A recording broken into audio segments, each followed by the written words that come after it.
Yang ni memang rebutan ramai orang. So this is Coach Mini Jamie in black with a gold hardware.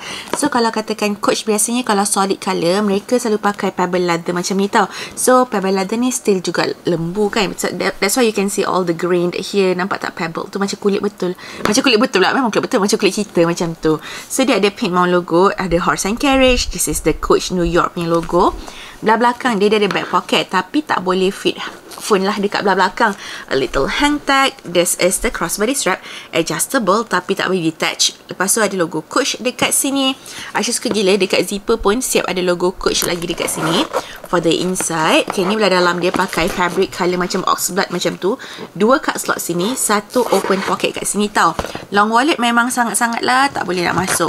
So this is Coach medium wallet, boleh masuk. Dengan phone Pro Max pun boleh masuk. Passport pun boleh masuk. Yang ni tak boleh nak pendekkan jadi shoulder tau. Okay, belt tolong letakkan gambar bila pakai sebagai crossbody.